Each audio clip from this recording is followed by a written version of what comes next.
Welcome back, everybody, to Sophia the 380 SL. Today's episode is it's a follow-up due to a subframe crack. You might have seen it a couple episodes ago, where I showed you the subframe crack. I was pretty much devastated by that. I was trying to figure out what is a solution for that. Some people were talking about welding it. I don't think that's probably the right way to go. It seems like it's a known issue with this car. So if you're welding one side, it may happen to the other side. It may open up a weld. It's really on the lower control arm, which is super dangerous, right? If you're going down the freeway and the weld opens up, or it happens on the other side. Mine was on the passenger side, which apparently is super rare. It's typically on the driver's side. I'm not sure why it happens on the driver's side more than the passenger side. It's a known issue with these 380 SLs or R107s in general. It's a weak spot, and that's why with the 560 SLs later years, Mercedes automatically had a bracket that was attached on. So the whole point is check your subframes, check them often. Mine happened pretty fast. Probably within months, I had a giant crack on the subframe. I will show you that a little bit later. But you can also add gussets. You might want to look into that. So add it to your list, maybe do it sooner than later, so that way you don't have to go out and purchase a new subframe like I did from a 560 SL, which comes reinforced from the dealers, from Mercedes. You can also, some of these were under recall. The 380 SL was not under recall. What you can do is take your VIN number down to Mercedes and see if it falls under the recall. It was for the heavier engines, apparently, like the 450s. I'm not really sure. So just take your VIN number and go down there. I went down there, mine is not covered. 380 SL, this is an 84 380 SL, not covered. So today's episode is a fix for the subframe. So let's get started. I went to the junkyard here in Los Angeles, got a new subframe. This is off of an 87 560 SL, so it's already been reinforced. This is the reinforcement right here. This already comes from Mercedes this way. Again, if you didn't have the 560, you can add these metal plates. I guess they call them gussets, and you can go and purchase them and you can get them welded on. Apparently once it's cracked, it's a little too late. Although a lot of people were telling me that they can just go ahead and go take it to a welding shop. I don't want to take that risk. I bought this guy for 600 bucks. They're ready to go and I don't have to mess with it. So this is what I got for the 600 bucks. Next step is to go to the mechanic to have this installed. I wasn't gonna mess with it. You need to support the engine, you need to do all kinds of stuff. I've already done the lower control arms. You saw that video. That was already a big battle, and I wasn't gonna take care of this one. So what I did buy in addition to this also is some parts. These are the subframe mounts. There's 4 of them, one here, over there, on the 4 corners. Then on the other side, there are engine mounts. So let me go show you what I purchased. They have the Miley. They also have the Phoebe Bellsteins, but they are back ordered right now, so I got stuck with these Mileys, and I guess they're okay. Here's what they look like. These are the engine mounts. They look like this. There's a left side and the right side. Here's the part numbers. Here we go. Part numbers. That's the reference number, is the part number, I guess. These are 40 bucks each. Then I also bought the subframe kit mounts. They're for the 4 corners. This is what those guys look like. I'm gonna replace those and get new ones. If you want to take a look at mine, you can tell mine are pretty destroyed anyway, so it had to be done at some point. Let me see if I can get in there. Let's see. Right there. So they're kind of smashed up anyway. I was gonna have to do them at some point, so I guess this is a good time to do it. Everything else has been redone, right? We did the lower control arms, sway bars. I think the upper control arms are okay. I don't see a whole lot of issues with those, so hopefully the mechanic will tell me I don't need to replace anything there.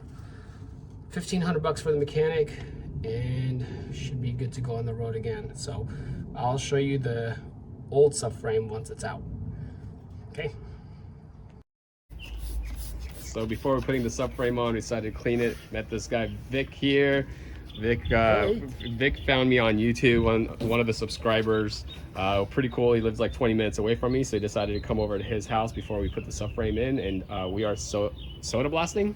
Right, we're going to do a little topical cleaning with some crud cutter, drill brush agitation, wash it off, and then any big stubborn greasy spots, or if there's any rust, we'll use a soda blaster to take off that residual dirt or rust. Pretty cool. So here's the before, and then we'll see it after. So pretty cool. And here's the little equipment that we got going on.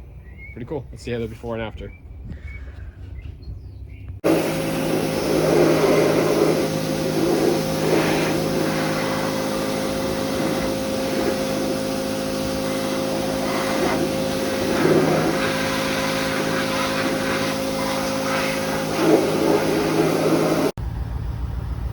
Sophia's going in today to get her new subframe. I want to give a shout out to Vic. He really hooked me up with this cleaning. This thing was so filthy before. I was using gloves to pick it up. Now it is so clean. It's like brand new. Didn't have to put any coating on it. He didn't even end up soda washing it. He ended up just like pressure washing it and just cleaning it with his other tools and this degreaser. It's super clean. So he went through and cleaned all these out as well, so that way the bushings can fit in there perfectly. It is ready to go. Sophia, the 380 SL, is back home. Everything is all good. This is what we got that got pulled out. This is the old subframe. Let's take a look at this. This is where the crack is. Let's see. You can see it right here. You can see how big that crack is right there. So looks like it was about to come on off. So again, the old ones do not have the gussets, do not have the reinforcement. I got my sister subframe from what was it, an 88. It's got reinforcements off the 560s, so I'm good to go, hopefully for life on that. If you want to look at the engine mounts, check this out. They're not even one piece. They were completely broken off in two separate pieces, so I'm glad we got those changed out. Both of them are actually like that. So if keeping up with prices, these are about 40 bucks each. So that's done. We also changed the upper control arms. So here we go. This one right here is super stiff, and I'm not sure if that's the way it's supposed to be, but it's super hard to bend back and forth. So that's out. This one, look at that, how it's full on damaged. This one's super easy to move back and forth. So I'm not sure if it's supposed to be this easy or this hard, but maybe somewhere in between. See, this one I can't move. This one finger. So this one totally needed to be changed. Okay, so originally I was just gonna do the back rubbers, but they said, let's just change the entire control arm. The control arm, these are original Mercedes, the ones I put in, they were about 150 bucks each, which is pretty cheap, right, for original Mercedes. If I just needed to change this guy out, this one is riveted in, so I would have needed to take these out. You can get some aftermarket ones, not Mercedes, maybe Mercedes sells them too, but you put that in and then you put the bolts on. But instead, paid 150 bucks, full new arm, full Mercedes, the bushing's already in, the ball joint's already in, so that's all set. So these were 150 bucks each, so 150, 150. These were 40 each. I got new engine mounts, which came in that kit, which I showed you earlier. And there's 4 not engine mounts, subframe mounts. These are the subframe mounts, these are the engine mounts. This kit was 80 bucks. So if you want to take a look, these are all destroyed as well. So let me turn this over. I'm so glad we got those as well. They're all destroyed. Glad we're changing those out as well. Okay, so going to the car, let's take a look. Again, thanks to Vic, we got a super clean new subframe.